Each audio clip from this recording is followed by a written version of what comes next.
Hoy tenemos la suerte de tener con nosotros a Marc Orts y Vanessa Garde para hablar de mezclas, pero en este caso de mezclas de música y un poco de la mezcla final de las películas y la intersección entre esos dos territorios. Os los voy a presentar brevemente. Por un lado, bueno, tenemos la suerte de tener con nosotros a Vanessa. Muchas gracias por participar en la charla. Un placer, gracias a vosotros. Vanessa desarrolla su labor como compositora, arreglista, productora en el campo de la música y también como mezcladora. Y un poco nuestra invitación hoy a la charla es sobre todo para hablar de esta parte de su trabajo. Como compositora la habéis podido oír ya en películas como La boda de Rosa, Un mundo normal, Tarde para la ira, La gran aventura de los lunes y El libro mágico, con la que ganó un premio en 2019 por esa banda sonora.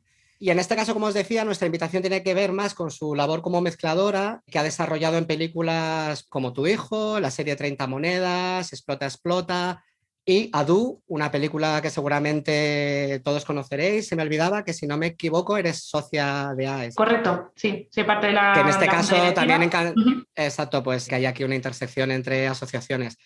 Y por otro lado también contamos con Marc, que es socio de APSA. Muchas gracias, Marc, por unirte a la charla. De nada, hombre, un placer, ya lo sabéis. Tiene una filmografía bastante extensa de la que me resulta complicado extraer títulos porque todos son muy interesantes. Tiene en su haber 5 premios Goya, 6 Gaudís. La habéis podido ver en películas tan icónicas y tan míticas de nuestra cinematografía como El orfanato, Lo imposible, REC. Marc me hablaba de que tiene especial cariño a una película que se llama El maquinista y en este caso pues, está aquí en calidad de mezclador. Él ha desarrollado todo su trabajo a lo largo de estos años como mezclador. Si no me equivoco, nunca has tenido un pie en otra cosa, siempre ha sido tu terreno, ¿verdad, Marc? Bueno, sí, lo que pasa es que al final uno acaba siendo mezclador porque tiene la suerte de haber estado en todos los demás procesos, exceptuando en las mezclas de música, ¿no? Que alguna vez lo intenté, pero soy un desastre. Pero sí que he pasado por todo, por la grabación de diálogos, por grabación de efectos sala, por diseño de sonido, montaje de sonido, ayudante de mezclas y mezclas, ¿no? Y eso es un proceso casi natural, ¿no? Normalmente, y eso lo sabrá todo el mundo que esté conectado, que para llegar a ser mezclador necesitas el conocimiento de todo lo demás, todo lo que hay detrás. Ya sabéis que el formato de esta propuesta de APSA es de charla, de dos compañeros de profesión que se juntan un poco a hablar sobre nuestros campos en común, así que adelante. Estamos aquí encantados de poder aprender algo sobre esos procesos que tienen que ver con la música. Yo me gustaría directamente ya preguntarle a Vanessa y que empiece ella, aparte de que nos presente un poquito cuál es su especialidad o si realmente eh, es exclusivamente mezcladora o si no que nos expliquen en todo lo que abarca su trabajo, porque he visto en su IMDb que es compositora, producer, evidentemente técnica, mezcladora. Entonces, primero, si nos explica un poquito el desglose y la especialidad de cada proceso en la música y también en qué se encuentra más cómoda. Vale, pues os cuento un poquito. De la misma manera que comentabas, Marc, un poco las escaleras que tienes que llegar, ¿no? hasta ser mezclador. A mí me pasa un poquito de forma similar en la parte musical. Empecé un poquito más como asistente de compositor o de compositora y como asistente pues tienes diferentes labores, ¿no? Desde, pues eso, desde a veces preparar partituras, desde limpiar sesiones, desde hacer los backups, empezando también por llevar el té o llevar el café, ¿no? O sea, digamos que tenemos que empezar desde abajo, ¿no? Siempre. Pero sí que me gustaría igual hacer un poquito como una descripción de la parte musical, qué roles conlleva y la verdad es que he pasado por todos ellos. El primero, digamos, el principal, por decirlo así, es el rol del compositor, ¿no? Quien un poco tiene el concepto musical que el proyecto necesita. ¿Qué pasa? Que el compositor normalmente, evidentemente, no puede hacer todo él solo o ella sola. Entonces suele echar mano primero a veces de arreglistas adicionales o gente que le ayuda con las orquestaciones dentro del ordenador. No perdamos en cuenta que de la misma manera que mezclamos en Pro Tools, la parte de composición no suele ser la de lápiz y papel que John Williams sigue haciendo, ¿no? Que posiblemente sea el único ser viviente que puede hacer eso hoy en día. Necesitamos entregar maquetas y esas maquetas tienen que crearse de forma virtual. Entonces, pues solemos trabajar ya sea con Logic, con Cubase, a veces con Pro Tools, a veces con Digital Performer, o sea, son diferentes secuenciadores para plasmar las ideas allí mismo, ¿vale? En algunas ocasiones sí que hace falta tener un programador adicional, porque el compositor, digamos que hace como la creación musical, pero requiere de ayuda para, por ejemplo, una orquesta que suene lo más realista posible para que esa idea musical se pueda entender. En otras ocasiones tenemos también incluso ayuda con programación electrónica. Por ejemplo, si hay un montón de sintetizadores, pues planteamos una idea básica o media o elaborada ya, pero tienes un colaborador adicional que te ayuda con las programaciones, ¿no? Esa es la labor un poco del programador. Entonces, compositor, orquestador, arreglista, programador. Ya una vez que se aprueba la música y que digamos que ha llegado ya el momento en decir, bueno, ya tenemos algo ya que está listo para poderse grabar, entra ya la fase de la grabación. Si es en caso de orquesta, tendremos un ingeniero de grabación, estudio, músicos, orquestador que pasa a partitura o copista, incluso también a veces se le llama cuando tienes varias personas, que una persona pasa, digamos, lo que tienes en tu sesión de Logic y lo pasa a Sibelius o a Finale o a Dorico, ¿no? Que son, digamos, los 3 programas de notación que generalmente se suelen usar para eso. Y el copista se encarga de preparar cada una de las partes individuales para cada persona de la orquesta. Una vez que tenemos eso, pasa ya un poco a manos de la grabación, pasa ya al ingeniero de mezcla, y normalmente tiene algún asistente también para encargarse de las ediciones. Porque de las 50, imaginaos, 20 tomas que hay que decidir de tal compás a tal compás, queremos la toma 5, y de tal compás a tal compás. Entonces, las ediciones evidentemente hay que hacerlas, y hay que hacer también reajustes de lo que llamamos también stems, que nos vienen desde la parte del compositor. ¿A qué me estoy refiriendo? Que cada sonido se imprime por individual para luego poderlo usar en la mezcla. Estos también se le llama stems. Que siempre crea un poquito de conflicto, ¿no? ¿Qué es la palabra stem? Pues son estos prints individuales, aparte también evidentemente de las submezclas luego, ¿no? Esos stems generalmente se suele encargar el asistente del compositor en prepararlos y en preparar esas sesiones de Pro Tools que le llegan al ingeniero de mezcla para poder, digamos, poner todo junto, ¿no? Y hacer esos ajustes ya, pero para entrar ya en fase final de mezclas. ¿Qué pasa? La labor del producer, ¿no? ¿Qué es un music producer? ¿Es la persona que compone? No. Es la persona un poco que supervisa que todo el proceso funcione. Sí, y hay veces que se encarga desde las reservas de estudio, reserva de músicos, asegurarse que toda la parte técnica está coordinada. Porque las nomenclaturas, por ejemplo, que el compositor tiene en sus sesiones y las que el ingeniero de mezcla quiere, a veces son diferentes. O sea, hay que, digamos, tener un consenso de formatos, y es la persona que, digamos, que va a supervisar el proceso de principio a fin. En algunas ocasiones el productor musical también tiene criterio musical, en el sentido de el director a veces dirige la orquesta, pero tiene la persona de confianza, que es este producer, en el booth, decidiendo, oye, aquí ha habido una desafinación en el compás 5, vamos a volver a hacerlo, por favor, ¿no? Entonces, esa figura del productor en muchas ocasiones recae en el propio compositor, si tiene a un director de confianza, ¿no? El que digamos que es quien dirige la orquesta y toma esas decisiones de las tomas. Pero en ocasiones es una figura externa, es otra persona. Entonces, un music producer, digamos que tiene una labor, también puede tener labor creativa en ese sentido. Incluso opina muchísimo en la mezcla, de decir, reverb, nos estamos pasando, esto mejor de aquí, de esta ecualización suena un poquito tal, o porque este sonido no está aquí. Entonces, también tiene un voto en muchas ocasiones creativo también, que el compositor también un poco como que delega, ¿no? También un poquito, a veces. Y la parte de comunicación con el director, o sea, ahí es exclusivamente del compositor, o sea, cuando estás hablando con el director de la peli, ¿es el compositor el que tiene el lenguaje directo con él, comunicación directa con él, o también hay parte del equipo hablando con el director? Normalmente suele ser el compositor 100% del tiempo. Y si hay un productor musical de confianza, el productor también suele estar involucrado, pero digamos que las notas y el diálogo va directamente con la figura creativa, con la cabeza creativa, que normalmente es la del compositor.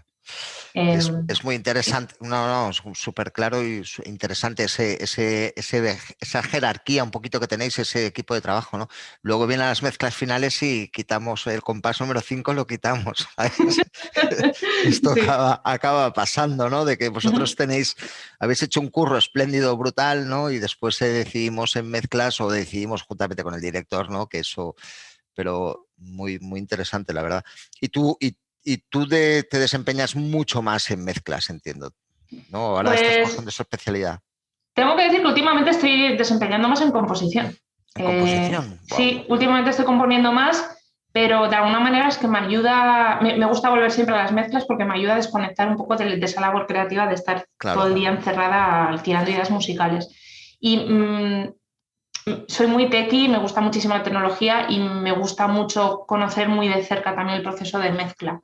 Entonces, Roque es como que confía muchísimo en mi criterio. Muchas veces me dice, Vane, por favor, que quiero que por favor que me mezclas la peli.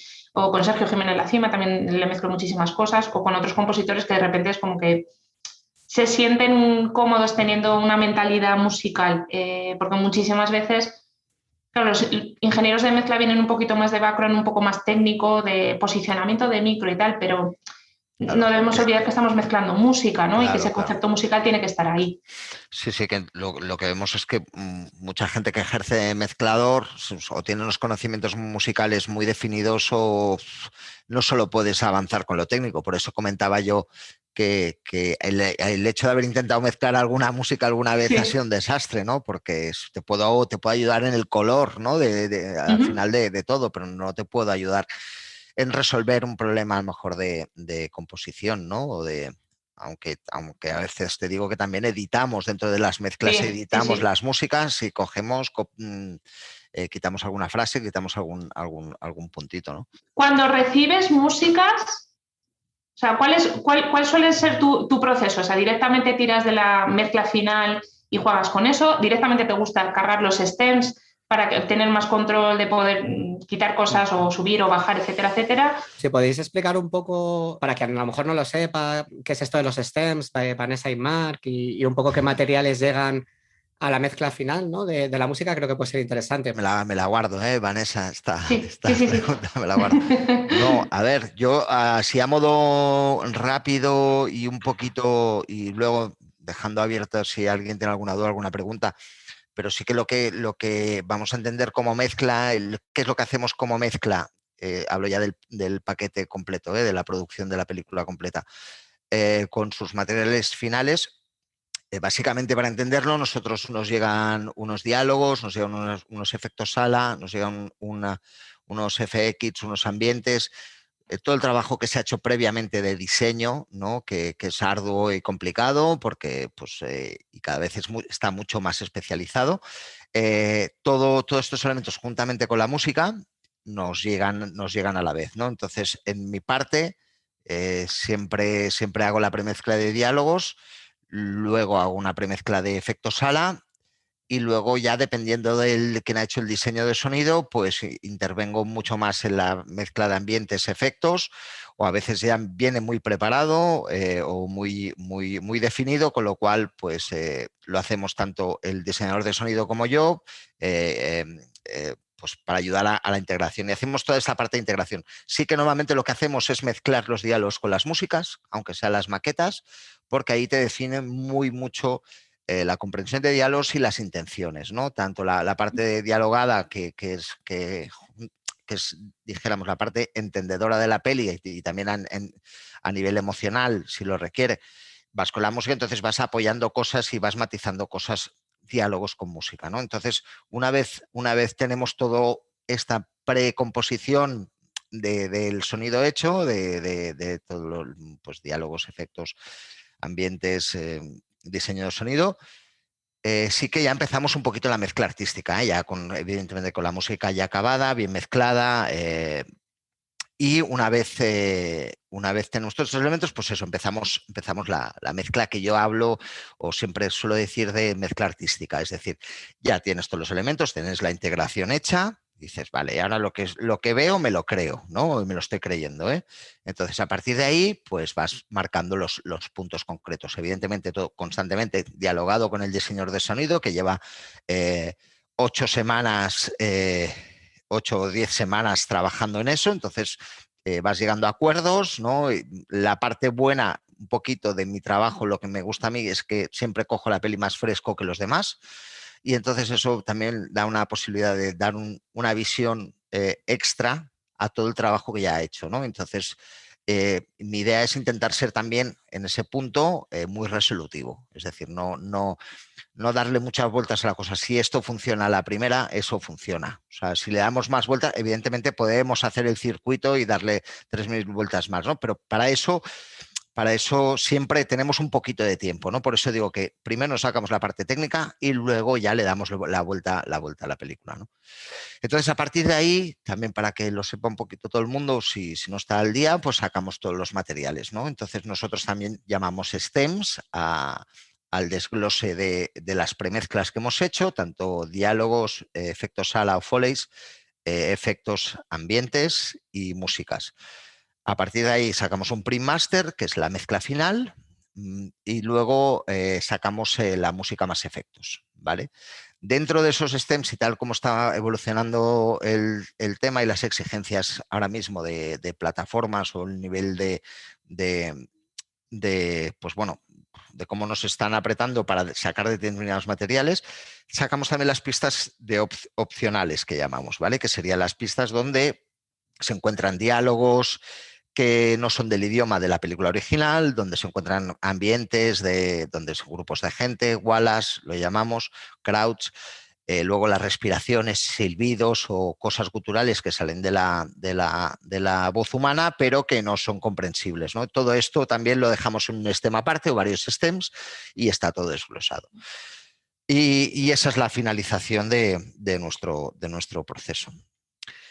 Entonces, si me reengancho a tu pregunta, ¿cómo nos llegan los materiales? ¿Qué utilizamos de lo que enviáis? Pues es muy importante el tiempo, ¿no? El tiempo que tú hayas pactado con la productora para determinar cuánto tiempo necesitas para hacer la película, ¿no? Porque en eso tienes que ver la complejidad de la película. Evidentemente, ir muy apoyado por el supervisor de sonido, diseñador de sonido, que ya ha tenido contacto directo con el director, con la productora, porque va a marcar unos mínimos de tiempo para poder hacer el trabajo como Dios manda. Y aunque ya os puedo decir que la media tienen que ser para una película entre 3 y 4 semanas de mezcla, ¿vale? Para poder hacer todo ese proceso técnico, para tener a partir de esa tercera semana poder empezar a trabajar lo artístico, hacer visionados, verse la película varias veces y poderla finalizar. Entonces, básicamente sí que en todos los proyectos, o podríamos decir que el 90% de los proyectos necesitamos los stems por separado de músicas, ¿no? Necesitamos, evidentemente, las partes solistas, cuerdas, percusiones, sintes, todo por separado, porque a partir de ahí hay películas complejas que a lo mejor no tienen una parte musical muy definida porque no es una parte muy armónica, sino que es una parte mucho más sensorial. Y entonces la música la puedes interpretar o te puede dar unas emociones de diferente manera, ¿no? Evidentemente la parte más de composición, más orquestada y con una parte melódica muy, muy importante, la respetamos mucho, ¿no? Aunque sí que evidentemente el hecho de tener los stems, pongo el caso, si tenemos un violín que nos suena en el centro o que está atacando directamente la voz, podemos bajarlo o lo podemos quitar puntualmente y que luego vuelva a aparecer. Somos muy intervencionistas y eso sí que te lo tengo que decir, porque al final el planteamiento que tenemos en la mezcla final es que todos los elementos sonoros están para la película. No están ni para el beneficio de un diseñador de sonido, ni para el de mezclador, ni para el del músico, ¿no? Están al servicio de la película. Entonces, y evidentemente con las directrices del director, ¿no? Por eso muchas veces digo que no vengan los músicos a las mezclas, porque entramos en conflicto, porque es verdad, porque respetando mucho el trabajo que se ha hecho desde anteriormente de composición, entras el músico o el artista que haya creado esa composición, entra en bucle y dices, ostras, me estás quitando esto, que yo lo he hecho, ya lo has hecho, pero no funciona. O sea, en este momento de la película, cuando llevamos hora y media y estás marcando una cosa que ya la hemos marcado de inicio, o pues ahora estamos con los actores que necesitamos verles la cara y oírlos, pues entonces desaparece la música, ¿no? Entonces tomamos muchas decisiones. Es como tener una cesta de frutas o preparar un arroz una paella y dices, no, este elemento ahora no lo quiero, ¿no? Pues, el azafrán va a ser en esta cantidad. Pues un poquito así, ¿no? Una cocina donde tienes todos los elementos y vas decidiendo en función de lo que te está pidiendo la película. Sí, sí. No sé si te he contestado ahí, Vanessa. Sí, sí que me has contestado. Y desde luego que es que no tenemos que perder de vista que creo que nuestra profesión como compositores en muchas ocasiones es como mucha gente piensa que es el próximo Mozart, ¿no? Y dices, oh, estoy creando la nueva banda sonora de tal, y como que tiene que estar muy presente. Yo posiblemente sea de los poquitos compositores que decide casi siempre poner la música muy bajita. Pero bueno, en todo caso yo creo que siempre estamos al servicio del proyecto, de la película, de la historia, y al final es lo que más efectivo sea, ya sea quitando la música o muteando a unos cuantos stems, ¿no? Sí que te quería preguntar la parte un poquito más técnica a la hora de entregar, como mezclador, a la hora de entregar stems. A ver, yo generalmente los stems que hago son subdivisiones que creo que luego en mezclas finales os puede venir bien tener por separado. Pero sí que tengo algunas preguntas para ti. Por ejemplo, el uso del central. Hay ingenieros de mezcla, ¿no? Final del dubbing que preferís tener central o no tenerlo, ¿no? Entonces, ¿cuál es tu criterio, Marc? Mi criterio es que lo que me envíes, bienvenido sea. O sea, intento ser muy respetuoso con eso. Sí que aparte que digo que los músicos no me gusta estar en mezclas, sí que me gusta que los que mezcláis la música estéis un día en la sala, ¿no? Creo que es muy agradecido. Porque entonces haces hincapié en lo que ahora me estás preguntando, ¿no? Dices, ostras, aquí en la parte central, oye, pues mira, vamos a hacer como yo la mezcla, he aprovechado mucho el canal central en los momentos donde no había diálogo, pues mira, vamos a bajar un dB en toda la parte de todos los stems en el canal central, vamos a bajar un poquito y lo vamos a ecualizar o vamos a redondearlo un poco para que esté, pero que no moleste, ¿no? Entonces, evidentemente hay cosas que eso ya bueno, sabes tú, sabemos todos que no puedes pasarte con el canal central dependiendo de qué puntos, ¿no? Y si hay una parte solista que evidentemente frecuencialmente choca con algún diálogo, con algo interesante que necesitemos escuchar, pues yo soy un poco bruto a veces, dices, bajas el canal central y tiras, pero al final es aplicar un poquito la lógica y con los conocimientos y experiencia ya vas viendo, ¿no? Evidentemente, todos también hemos pasado por un proceso de conocimiento, ¿no? Y dices, ostras, aquí me pasé, o me pasé con los canales surrounds, ¿no? Y dije, claro, está contaminando demasiado y la parte delantera no la escucho por la cantidad de surround que he añadido, o el LFE, ¿no? La parte de subgrave, que eso también es un debate, ¿no? De la traigo filtrado, no te lo traigo filtrado, ¿a qué nivel? Claro, eso te lo pide mucho la película, también.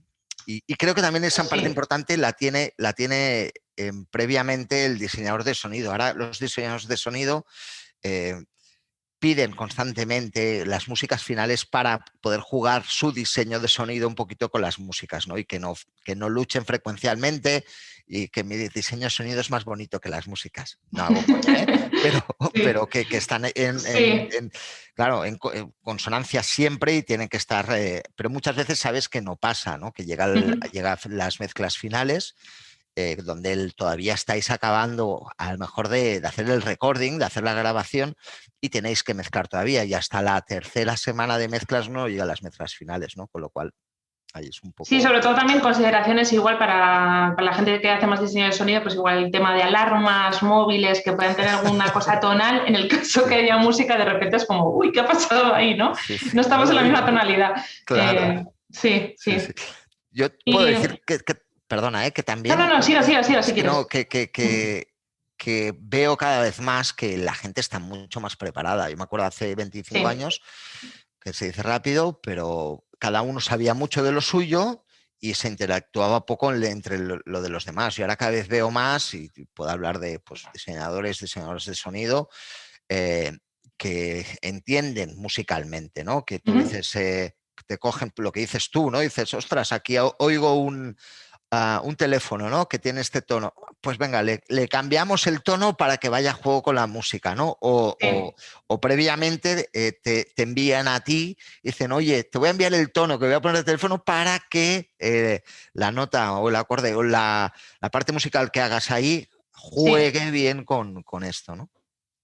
Sí, totalmente. Y del tema de central, de hecho le pregunté a Alan Meyerson, que es quien le mezcla las bandas sonoras a Hans Zimmer. Wow. Y de hecho tiene un programa así en Mix with the Masters. Me fui una semana entera a Francia, a un estudio donde no teníamos ni cobertura ni nada, no nos dejaban de hecho usar ningún aparato electrónico para aprender con él, ¿vale? Y una de las preguntas que le hice fue esa y me decía, claro, están las dos corrientes, ¿no? De no entregar nada en el central, pero él comentaba que en salas muy grandes, si una persona está sentada en un lateral, el hecho de no tener nada de música en el central te puede condicionar mucho, porque entonces te está llegando muchísimo en un lateral, pero el otro lo tienes muy lejos. Entonces, él es partidario de poner un poquito, evidentemente sin molestar. Claro. Y luego también el tema del subgrave, para nosotros siempre es un dilema de si poner cosas tonales o no, por la respuesta diferente del subgrave dependiendo de las salas. Porque si de repente te dices, vale, hago un corte de 80 para abajo y tal, pero hay salas que su grave está un pelín más arriba, más abajo, que es un pelín indeciso y directamente muchos ingenieros recomiendan solo poner golpes graves, ¿no? De booms o de cosas percusivas que no tengan tanta cosa tonal, que no tenga una nota, ¿no? Que no tenga una nota. Correcto. Porque pero siempre un poquito de... Sí. Estoy de acuerdo en eso, a nivel musical, el tema del subgrave. O sea, tiene que ser, no tienes que coger directamente y enviar constantemente algo en el subgrave, sino que tiene que ser algo que sepas que luego no te va a reaccionar diferente en cualquier sala, ¿no? Y básicamente, en teoría, todos los cines, si hablamos de mezclas para cine, tienen que estar cortados a 120. Entonces, a partir de ahí ya sabes que un poquito más arriba no va a aparecer nada. Y que si pones parte melódica, evidentemente, después de los rebotes que pueda tener en determinadas salas, pues ya te cambia el tono, ¿no? Porque aparte que se dispersa mucho por la sala, ¿no? Con lo cual ahí ya te puede hacer algo totalmente terrible. Y lo que decías del mezclador de Hans Zimmer, que eso es así, tienes razón.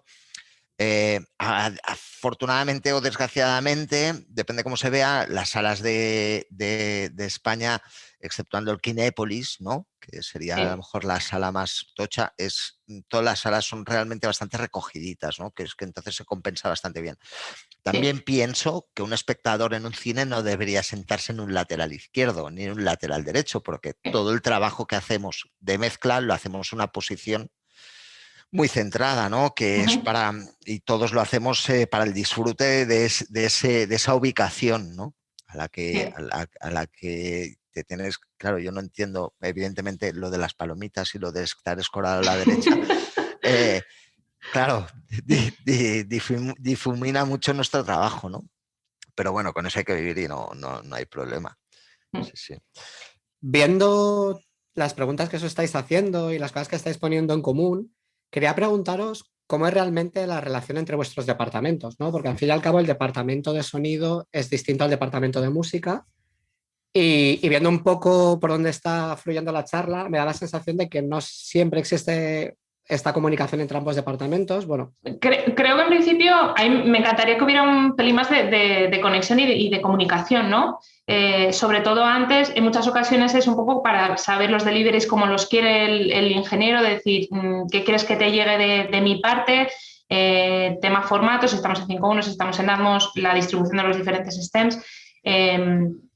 Pero en muchas ocasiones es un poquito como que luego nos llevamos un pelín la sorpresa a última hora, ¿no? Porque quizás no hemos hablado antes. Y sí que veo, pero en general, incluso os diría, en la industria norteamericana a veces también pasa un poquito, ¿eh? O sea, que la comunicación no va tan de la mano y a mí personalmente me encantaría que hubiera más, sobre todo para intentar evitar sorpresas y luego que llegue todo lo mejor posible, que es que al final estamos todos a una. O sea, es que no es competir un departamento con el otro, si es que estamos en el mismo barco, ¿no? Y me encantaría tener más comunicación y me encantaría incluso, os diría, asistir a más mezclas para entender muchísimo más el proceso, para entenderlo más de dentro y ver cuáles son las necesidades musicales, ¿no? Y cómo podemos ayudar a que luego el producto final sea lo mejor posible y facilitar un poco esa labor, ¿no? De en muchas ocasiones, o sea, por ejemplo, mezclando en salitas un poco más pequeñas, a la hora de luego escucharlo en grande, te das cuenta de, jolín, de cosas de ecualización, que si tienes así contacto, buen contacto con la persona que luego lo está mezclando al final, sí que se pueden hacer ajustes, pero hay veces que esa posibilidad no existe, ¿no? Porque directamente no se nos ha invitado o no hemos sido partícipes, ¿no? de esa fase final y nos llegan un poquito pues eso, igual alguna sorpresa final, ¿no? Entonces... Porque una pregunta, en Estados Unidos está muy establecido el editor de músicas en mezclas. O sea, Sí, incluso correcto. es un perfil hiper necesario, ¿no? En la Sí. sala de mezclas. Cosa que intento, o al menos en las últimas producciones, con los compañeros que estamos trabajando, casi lo estamos reclamando, ¿no? Porque ya te digo, somos muy intervencionistas. Entonces, bueno, estamos haciendo algo que a lo mejor no sabemos si está a la perfección o que eso que nos lo va a escuchar el músico y va a decir está fatal. Entonces, en Estados Unidos, ese editor musical va independiente, es independiente del equipo de la producción musical o forma parte de pues una recomendación por parte del estudio o del equipo de mezclas o de diseño.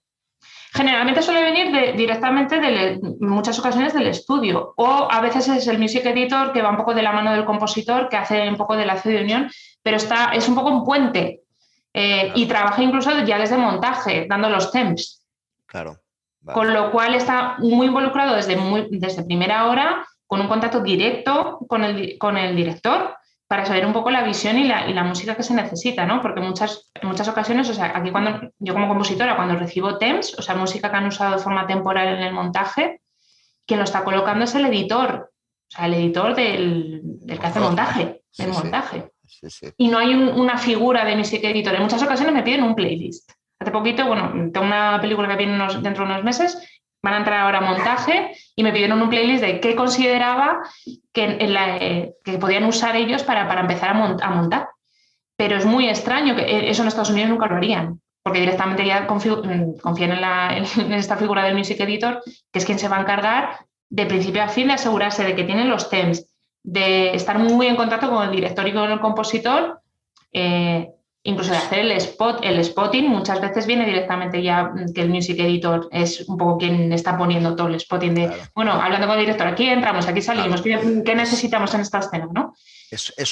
Tenemos un agujero ahí enorme, sí. Considero, o sea, en España sí. Es un agujerazo que ni lo puede asumir el supervisor de postproducción, ni lo puede asumir el editor o el diseñador de sonido, ni el supervisor de sonido, porque tiene sí. ya un berenjenal, ni el propio mezclador. O sea, al final, el propio mezclador porque también entra en la parte final. O sea, y eso... Yo te puedo contar barbaridades, ¿no? Por ejemplo, lo del spotting, ¿no? O sea, dónde van sincronizadas las músicas. Sí. Nos ha pasado, me pasó hace poco, que dices, no, es que esto va aquí ya, pero hubo un corte de 6 segundos en esta parte, con lo cual estamos mezclando 6 segundos antes la música. Y claro, y tú ibas viendo y dices, pero la música va antes que las acciones, ¿no? Qué original, ¿no? Dices, no, pero menuda cagada. Entonces, claro, pero eso es, si no tienes una referencia o no tienes un link de contacto que te esté supervisando eso, porque lo dejamos un poquito a la mano de Dios, ¿no? Entonces, yo no sé si, bueno, incluso también te puedo contar otra animalada, que es que unos nombres mal nomenclados, ¿no? Es el mismo nombre para la bobina 1 que para la bobina 2, el mismo nombre. Y de repente la referencia de audio se coge parte de la bobina 1 y parte de la bobina 2. Y te estaban sonando, claro, y dices, ¿cómo se ha pasado el músico aquí? Y dices, porque estaba sonando una parte de la derecha tal cual. Y ya sabes que en Pro Tools a veces, si tú no estás bien, no tienes las cosas bien nomencladas, pues te da por saco, con perdón, ¿no? Sí. Y luego también el orden de las pistas, cómo te lo envían. Si te envían un 5.1 hecho, o un 7.1, o un estéreo, pero hay gente que te lo envía todo un split mono, tampoco sin estar bien nombrado. ¿Y qué es el surround? ¿Y qué es el canal? Y oírse y venir el músico y decir, pero ¿cómo está sonando esto? Está sonando el canal derecho detrás, ¿no? Por eso que ese gap aquí en España es una cosa que creo que habría que luchar un poquito, ¿no? Porque cada vez, ya te digo, lo estamos profesionalizando más y es más necesario. Sí, totalmente de acuerdo, totalmente de acuerdo. No, más Una que nada cosa eso, que para también un poco asegurarse, ¿no? Que incluso que los deliveries están bien, Claro. el editor musical normalmente suele ser bastante, bastante techy, y a la hora eso de nuevos cortes, de nuevos ajustes de los conforms, él es el responsable de hacer esos conforms. Claro, totalmente. mencionabas una cosa muy interesante, Vanessa, sobre en qué salas se mezcla o en qué salas estamos mezclando ahora. Esto ha evolucionado mucho con el paso de los años. Yo creo que Marc, esto es algo que ha sufrido en sus propias carnes, toda la evolución de en dónde estamos mezclando sobre todo el cine y bueno, incluso también la evolución de las series, de cómo se hacían antes las series, cómo se hacen ahora. Entonces, no sé, me parece interesante, Vanessa, dónde estáis teniendo la oportunidad de mezclar mayoritariamente música y qué relación tiene eso con dónde se está mezclando la producción completa. Pues generalmente yo suelo hacer las premezclas en mi home studio. Tengo montado un 5.1, pero evidentemente a la hora de, sobre todo, de conocer bien la respuesta de frecuencias, los planos, también valorar muy bien las colas de las reverbs que se manda atrás, me gusta ir a sala más grande. Si sé que son películas que luego van a ir a cine, suelo trabajar normalmente en ADOC, que es una sala de Atmos aquí en Madrid. Si no, en Best Digital también, tienen también sala Atmos. Entonces son un poco como mis dos go-tos, ¿no? Donde suelo ir habitualmente. Si estoy trabajando como compositora y contrato a un ingeniero más, en algunas ocasiones trabajo pues, o con Miquel Cruchaga o con José Luis Crespo. Miquel suele mezclar en su estudio y viene a hacer los test finales a sala donde están mezclando. Qué Y grande con es José Miquel, Luis, qué grande es Miquel, perdón. Sí, sí. sí, sí, la verdad es que los dos son excelentes Sí, sí. profesionales, y luego es otra de las cosas que la verdad es que me encanta hacer, es estar muy, muy, muy en contacto con la gente de mi gremio para saber, o sea, de cómo trabajan, de técnicas que usan, de mejorar los workflows, de cómo podemos movernos más rápido y de forma más eficiente, ¿no? Porque me da la sensación que se están recortando cada vez más los tiempos y que el hombre del Renacimiento, ¿no? Que tenía que hacer todo él solo, especialmente en las series, ¿no? Me encuentro que es que tengo que hacer el proceso casi completo, ¿no? Solo con una persona de ayuda, con dos personas nada más. Y en ese caso, para series, mezclo en 5.1 en mi home studio y es lo que se queda, ¿no? Yo creo que por suerte estamos avanzando, cada vez menos hay entregas en estéreo, que directamente llevamos a 5.1, pero sí que me gusta ir a sala a comprobar, ya sea en ADOC o en Best Digital. Muy bien, qué guay. Sí, ¿Tú sí, dónde no, sueles mezclas en Deluxe, ¿no, Marc? sí, yo Sí. he mezclado, afortunadamente tengo la suerte de conocer todos los estudios de España, bueno, básicamente lo entre Madrid y Barcelona. También conocí Sevilla, conocí Galicia, Cinemar, pero sí que me moví mucho por Cinearte, por Best Digital, mezclé mucho. Cinearte ya no existe. ¿Qué más? Pues la parte de que ahora es Deluxe, antes era 103, que ahora es Deluxe, que es donde estoy ahora trabajando. Y en Barcelona estaba en un estudio que se llamaba Soundtrack, que ahora se llama SDI, y lo que era Sonoblock, que ahora es Deluxe. Y ahora yo estoy dentro de Deluxe y mezclando ahí. Entonces, normalmente me gusta mucho mezclar, evidentemente en Barcelona, pero y en la sala que tenemos ahí en Deluxe, en la sala de la calle Perú, básicamente porque tenemos la DFC, ¿vale? De NIF. Entonces, bueno, yo soy un enamorado de eso y he crecido, he empezado a mezclar con eso e intento no parar de mezclar con la DFC. Básicamente porque es casi una extensión de mis brazos y mis manos y por la sonoridad y la calidez que te da, ¿no? Aparte de que también te olvidas del entorno Pro Tools, dejas de mirar las pantallas en todo momento, las tengo lateralizadas, con lo cual cuando necesito ver algo así o asá, y me centro en lo que tengo que ver y básicamente en los búmetros y la consola, ¿no? Y a nivel el tema que comentabas tú ahora, por ejemplo, pues bueno, de qué es lo que está pasando con las series, ¿no? Que nos están obligando un poquito a ser muy acelerados. Tienes razón y lo que yo en mi caso o en el caso del equipo de LAX, de todo el equipo de diseño de sonido que hay dentro del estudio, se está encontrando es que, claro, tienes que multiplicar las manos para llegar a los niveles de exigencias que te están pidiendo.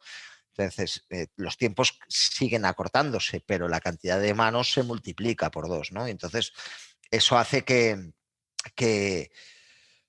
tienes que ser muy productivo, tienes que ir tienes que ser muy rápido, focalizar dónde tienes que ir, a ser muy, muy práctico, ¿no? Lo que pasa es que luego está lo que a mí más me ha costado, ¿no? Sobre todo la adaptación para las plataformas, que es cómo adaptas todo ese sonido, toda esa mezcla a un entorno básicamente como este, ¿no? Y entonces que una misma mezcla te sirva para todo, ¿no? Tanto el 5.1 como cuando haces el mixdown automático te suene bien por el estéreo. Eso para mí es lo más complejo, ¿eh? No, ya no los tiempos, porque siempre puedes utilizar más recursos, ¿no? Pero el hecho de cómo acabar sonando igual de bien en un sitio como en otro ha sido sudor y lágrimas, sinceramente. Sí, sobre todo también para los equipos de los home studio, ¿no? Que directamente tienes que un poco que reacomodar, ¿no? Que asegurarte que va a funcionar eso, tanto en una salida de un iPad como la salida del home, de la barrita, ¿no? que puedas claro. Tener en casa. Claro. Sí. Sí, hay una cosa, yo te digo, la suerte que tenemos en nuestra profesión es que siempre estamos aprendiendo, ¿eh? Siempre hay algo nuevo que aprender y eso es una de las cosas que nos hace que estemos ahí, ¿no? Que no nos cansemos tampoco, ¿no? Y hay una cosa, hablando, por ejemplo, del tema de la barrita que comentabas también, o sea, hay una cosa que es lo que más me maravilla de Dolby Atmos Home, que es el máster, el archivo DAMF que han sacado, que es una pura maravilla, que lo que te hace es que de la mezcla Atmos, ¿no? Que puedes utilizar evidentemente la mezcla 7.1 más la parte de arriba y luego los objetos, que en un solo archivo tengas una única mezcla, ¿no? Que si tú haces el control de medición del loudness, ¿no? de la sonoridad que tienes que hacer para emisión, si tú tienes ese control, ese único archivo te saca todos los materiales, ¿no? Y eso es una maravilla. Y eso creo que nos va a ayudar mucho. Todavía no está muy estandarizado, pero creo que en algún momento pegará el pelotazo de que todo lo hagamos en un formato Atmos, que no quiere decir que tengamos que utilizar todos los canales, sino que directamente estaremos utilizando el 5.1 y el estéreo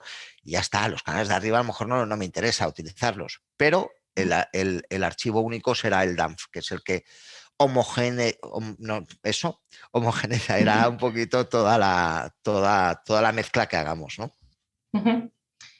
Comentabas, Marc, el uso de la consola para salirte un poco de la parte de Pro Tools y tal, metiéndonos en tema tequi, si no te importa que te haga una pregunta, ¿qué herramientas sueles usar? Evidentemente, aparte de Pro Tools, ¿qué plugins, digamos, que son, si tienes que coger 5, te voy a dejar solo coger 5. ¿Nos puedes decir tus favoritos?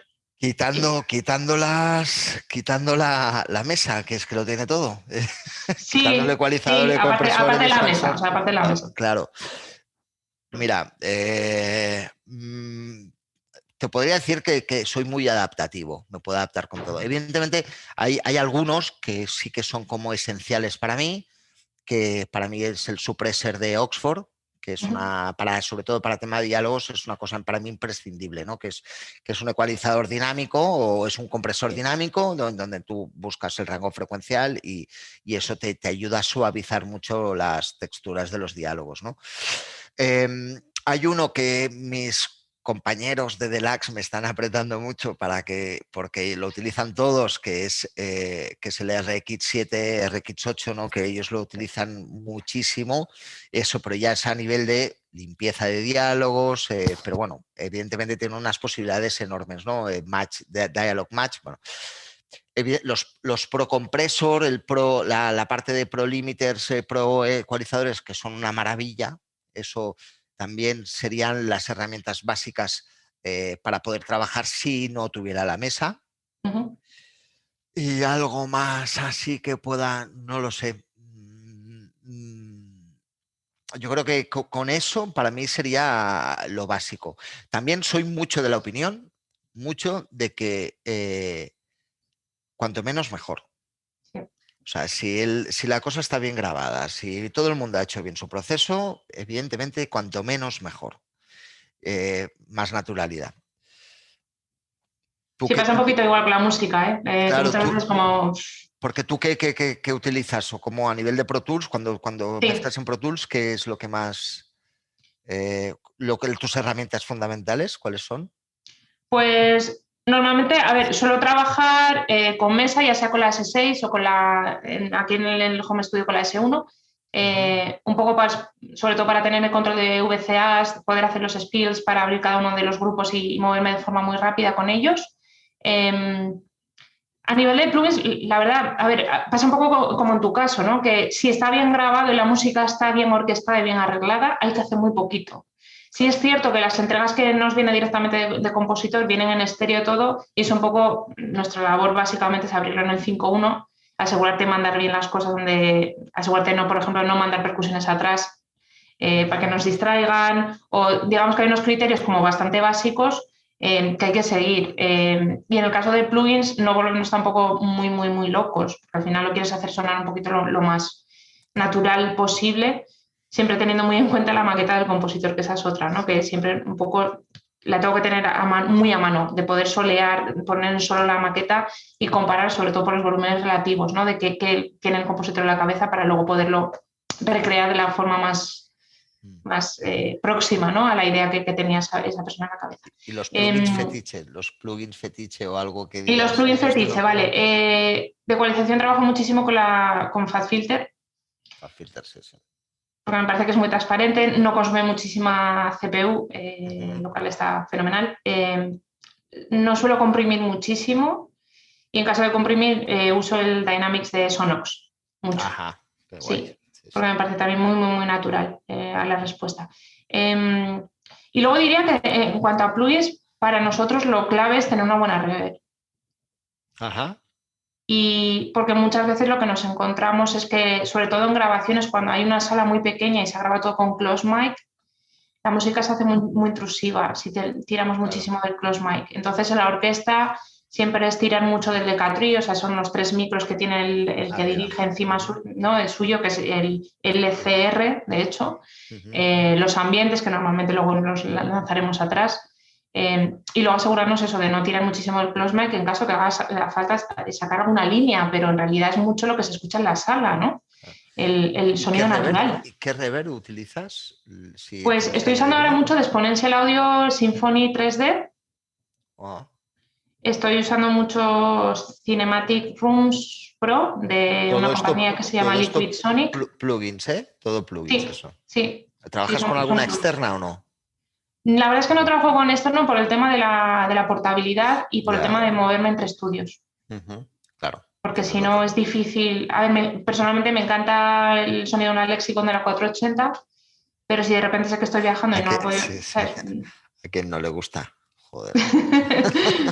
Sí, para la orquesta la verdad es que es bastante mágica. Ya. O la TC6000 también, en fin, o sea, es que son reves que suenan muy naturales, pero el día a día, la locura de poder hacer un recall instantáneo y poder abrir todo y que funcione, la verdad es que Claro. nos obliga un poquito a tener que hacer todo en el entorno digital. Qué guay, qué guay. Sí, sí, sí. Qué maravilla, qué maravilla. Y luego también Oye, de revers, bueno, aparte de la Cinematic Rooms también, y a mí personalmente me gusta muchísimo combinar pues un hall un poquito más natural con algún plate, sobre todo en tema de metales, que les suele ir bastante, bastante, bastante bien. Entonces alguna emulación de la MT de la 140 o, bueno, en fin, o sea, como de... ¿tú sigues usando reverse externas, por ejemplo, Marc, cuando trabajas? Yo tengo una Lexicon 300 que la tengo ahí guardadita en un cajón, pero la tengo ahí en la sala. Sí, o sea, lo que pasa es que es lo que dice ella, o sea, suerte, ahora más o menos estoy en un sitio fijo mezclando, pero sí que claro, no tienes parámetros de automatización a no ser que lo hagas vía MIDI, ¿vale? Sí que he mezclado mucho con la TC6000 y con la 480, ¿no? La de Lexicon, Sí. que son magia. sea, magia. A mí, evidentemente, me quedo con la Lexicon, antes con la TC. Y sí que, evidentemente, estoy hablando de hace 10 años, todo el mundo en los estudios más o menos tenía o la TC o la Lexicon, ¿no? Y entonces nos movíamos mucho ahí. Y lo bueno que tenías que TC era automatizable y podías cargar el proyecto. Lo que pasa es que, evidentemente, tú no te podías llevar el proyecto a casa. Nunca podrías hacer sonar en tu mini estudio lo que habías hecho en la sala de mezclas, ¿no? Ese era el gran hándicap. Yo tengo la Lexicon 300 porque me la regalaron, fue un detallazo que me hicieron hace tiempo y no la estoy utilizando, pero la echo mucho de menos. Sí, sí.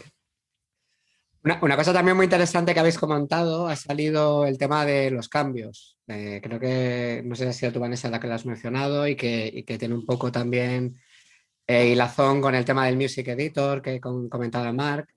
Cada vez pasa más, ¿no? Que en las producciones que se abordan hoy en día, de forma más habitual surgen cambios en distintos momentos de la producción e incluso me está ocurriendo que surgen en mezclas, ¿no? Que antes era algo eh, que no ocurría, ¿no? De una forma tan recurrente. No sé si queréis, ya casi para cerrar, porque se nos ha acabado el tiempo, abordar un poco sobre este tema y qué interferencia puede haber entre ambos departamentos, o si por desgracia es algo que se resuelve ya directamente en mezclas por el departamento de sonido, porque no hay ocasión de otra cosa, no sé qué sucede con esto. También sobre este tema, creo que aún así todavía en España estamos muy lejos de cómo se está en otros países que a lo mejor acometen producciones de mayor envergadura internacional, porque a mí, desde luego, las noticias que me llegan de compañeros de fuera es que ahí puedes encontrarte 80 cambios al día en cada jornada de mezclas en una mezcla final de una superproducción, ¿no? Entonces, no sé qué nos podéis contar sobre esto ya un poco como cierre, si hay algo que contar o Mira, solamente es un yo sufrimiento. te hago un comentario. Yo dejé de ser freelance, dejé de ser autónomo por este tema, porque yo no podía soportar los cambios. No es que no podía soportar, sino que no podía económicamente, profesionalmente, no podía soportar que las producciones se dilataran en el tiempo. Claro, sabemos perfectamente que desde que está toda la parte, está muy digitalizada y sobre todo la imagen, porque el sonido más o menos hemos hecho una evolución constante, pero no ha sido tan tangencial como la imagen. La imagen puedes hacer 1000 cambios constantemente y entonces se piensan que todo va a ser igual de rápido, ¿no? Entonces, ¿qué pasó? Pues que te estoy hablando de 2014, 2015, pues en un proyecto en la Amenábar, en regresión, teníamos que mezclar el mes de diciembre y dijeron, vamos a tener que remontar, ¿no? Y entonces se pasó a las mezclas a marzo, ¿no? O sea, remontar porque lo tenían que ver los americanos, etcétera, etcétera. Y a partir de ahí yo me hice un replanteamiento, porque claro, a mí como mezclador yo tenía un calendario, ¿no? Y todo el hecho de los cambios me fastidiaba una producción, se retrasaba, tenía un margen, pero me pisaba con la siguiente, ¿no? Y en ese caso me acuerdo que fue con Anacleto, Agente Secreto, que me salvaron un poco la vida porque me perdonaron ese retraso y se retrasó la peli por mí. O sea, llegamos a hacer eso, que lo estaré agradecido toda la vida, ¿no?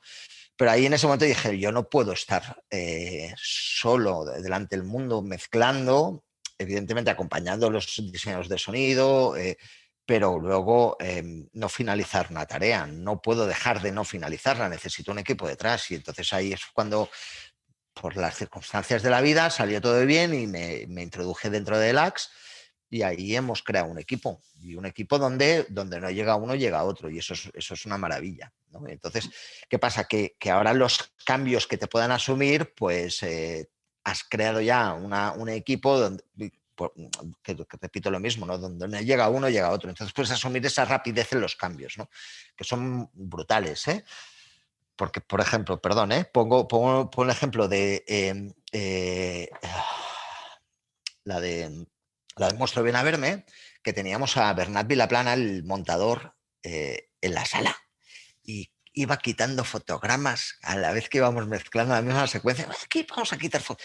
Y entonces tenerlo ahí era como curioso, porque era como tenerlo a la derecha, quitar fotogramas, pero eso tenía que hacer todo el proceso de montaje, ayudante de montaje, enviaba las EDLs nos llegaba al departamento del sonido, hacían remontaje de los Pro Tools, que digamos 3 Pro Tools que corrían con diálogos, con los monstruos, con ambientes y tal.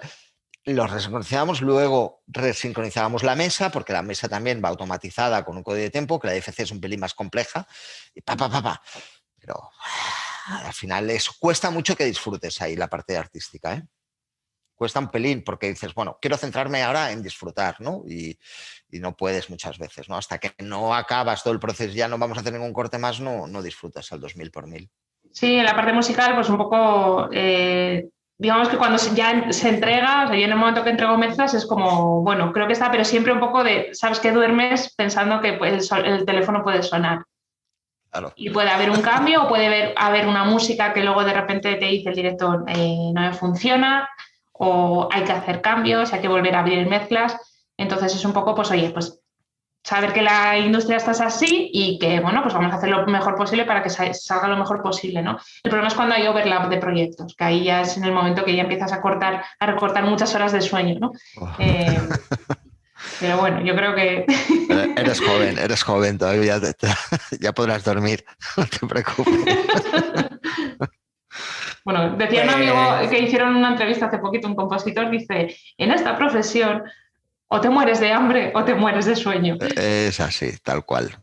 Es buena esa. Ha sido un placer, la verdad, contar con vosotros y oíros. Creo que ha sido muy, muy interesante la charla. Gracias también por la generosidad y contar con detalle cosas de vuestro trabajo, que no siempre todo el mundo está abierto a compartir y la verdad es que es un gusto. Gracias. Gracias a ti Gracias. y a APSA también, ¿eh? Muchísimas gracias.